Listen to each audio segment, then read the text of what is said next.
हर हर महादेव भाई लोगों। आप सभी लोगों के लिए मैं ये वीडियो जो बना रहा हूँ ये श्रीखंड महादेव यात्रा से रिलेटेड वीडियो है, जिसमें हम आप सभी लोगों के लिए इस यात्रा के बारे में बताएंगे तथा ये भी बताएंगे कि इस यात्रा में आप लिए क्या क्या ले जाना चाहिए तथा आपके लिए किस समय जाना चाहिए तथा इस यात्रा में आपका कितना खर्चा आ जाता है। तो हम इस यात्रा के लिए अपना केंद्र चंडीगढ़ मान के स्टार्ट करेंगे। तो हम लोग चंडीगढ़ से शिमला के लिए बस पकड़ सकते हैं तथा चंडीगढ़ से डायरेक्ट रामपुर बुशहर जो यात्रा का मेन कैंप है, मेन बेस कैंप है, उसके लिए भी हमारे लिए बस आसानी से मिल जाती है। हम चंडीगढ़ से शिमला के लिए बस पकड़ के रवाना हो जाएंगे, जिसमें हमारे लिए लगभग 5 घंटे का समय लगता है। उसके बाद में हम शिमला से रामपुर बुशहर के लिए बस पकड़ेंगे, जिसमें भी हमें लगभग 5 घंटे का समय लगेगा। उसके बाद में हम शिमला से जाउन के लिए बस पकड़ेंगे। शिमला से जाउन के लिए बस से हमारे लिए लगभग 2 घंटे का समय लग जाता है। 2 घंटे का समय पूरा होने के बाद में हम जाउन से बस से उतरकर बेस कैंप सिंघाड़ पहुंचेंगे। सिंघाड़ बेस कैंप में आपके लिए लंगर की व्यवस्था तथा फ्री में रुकने की व्यवस्था भी उपलब्ध रहती है। यदि आप मेले के समय पे जाएंगे तो ये सभी चीज़ें आपके लिए मुफ्त में उपलब्ध रहेंगी। मेले का जो सही समय होता है वो जुलाई माह में होता है। जुलाई फर्स्ट वीक से और लास्ट वीक तक ये यात्रा अधिकतर चलती है।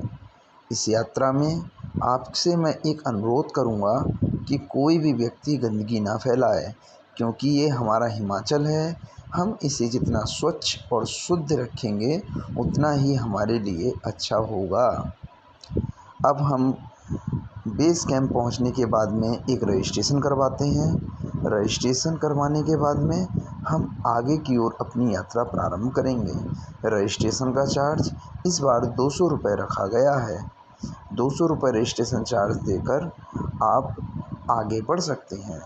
आप इस यात्रा में पहले दिन की आपकी जो चढ़ाई होगी उसे आप थाचड़ू पे विश्राम करेंगे। पहले दिन की चढ़ाई में आप लोग थाचड़ू जाके विश्राम कर सकते हैं। थाचड़ू में तथा बीच में भी आपके लिए बहुत सी जगह लंगर चलते हुए मिलेंगे। तो आप लोगों से अनुरोध है कि आप लोग बीच में भी आराम कर सकते हैं और शाम तक थाचड़ू की रास्ता के लिए आपको कवर करना है।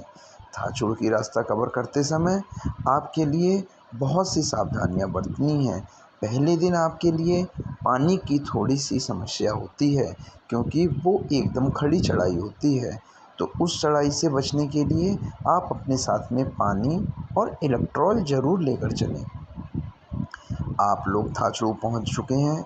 अब थाचड़ू पहुंच के आप लोग आराम कीजिए तथा लंगर के शुद्ध और स्वच्छ भोजन का आनंद उठाइए। अगले दिन की यात्रा हम थाचड़ू से प्रारंभ करेंगे। थाचड़ू से यात्रा प्रारंभ करके हम आगे कालीटाप पहुंचेंगे। कालीटाप से हम लोग आगे पहुंचेंगे कुनसा विलेज, और कुनसा से हम लोगों का जो अगले दिन का स्टे होगा वो होगा भीमद्वारी, जो हम लोग ये शाम को 6 बजे तक हम लोग हर हाल में भीमद्वारी तक पहुंच जाएंगे। भीमद्वारी पहुंचकर हम लोग आराम करेंगे तथा अगले दिन की यात्रा के लिए हम लोग प्लान करेंगे कि हमको कितनी जल्दी चलना है, क्योंकि भीमद्वारी से आगे कोई भी कैंप नहीं मिलेगा आपके लिए। तो आपका जो लास्ट बेस कैंप होगा वो भीमद्वारी ही होगा। आप भीमद्वारी पे आराम कीजिए। यहाँ पर भी आपके लिए लंगर की व्यवस्था मिलेगी। आप यहाँ पे भी लंगर का आनंद उठाइए और आप आगे बढ़ते जाइए। अब आपके लिए सुबह 3 बजे निकलना पड़ेगा अगले दिन की यात्रा प्रारंभ करने के लिए, क्योंकि अगर आप 3 से 4 बजे के बीच में नहीं निकलेंगे तो आप लोग श्रीखंड महादेव जी के दर्शन के लिए जल्दी नहीं कर पाएंगे।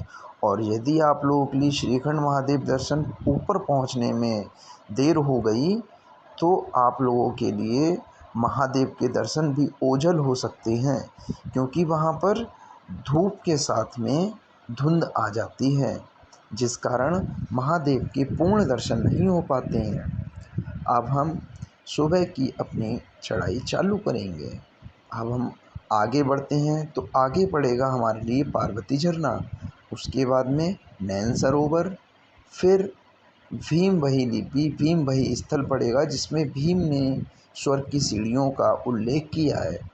उसके आगे बढ़ते हुए हमारे लिए रास्ता पड़ेगी, हमारे लिए इसमें 3 ग्लेशियरों को भी पार करना होगा। इन तीनों ग्लेशियरों के लिए बड़ी ही सावधानी से पार करना चाहिए, क्योंकि इसमें रपकने का बहुत ज़्यादा डर रहता है।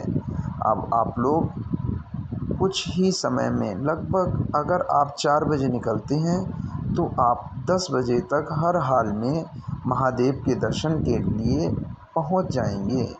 और आप महादेव के दर्शन करने के बाद में शाम के लिए 4 बजे तक भीमद्वारी लौट के आ जाएंगे। शाम के लिए भीमद्वारी लौट के आने के बाद में आप लोग भीमद्वारी जिस कैंप से आप चले थे उसी कैंप में भी स्टे कर सकते हैं। उस कैंप में स्टे करने के बाद में आप अगले दिन की तैयारी करेंगे। आप उस कैंप में स्टे कीजिए और अगले दिन की तैयारी की प्लानिंग कीजिए। अब आप अगले दिन की तैयारी के लिए सुबह उठेंगे और आप एक ही बार में, क्योंकि जितना चढ़ना कठिन होता है उतना उतरना सरल होता है, तो आप एक ही दिन में नीचे उतर के आ जाएंगे। इसीलिए आपके लिए जो यात्रा आपने 2 दिन में चढ़ के पूरी की है वो आप 1 दिन में उतर के समाप्त कर सकते हैं। तो आपकी ये 4 दिवसीय यात्रा यहाँ समाप्त हो जाती है। बोलिए हर हर महादेव।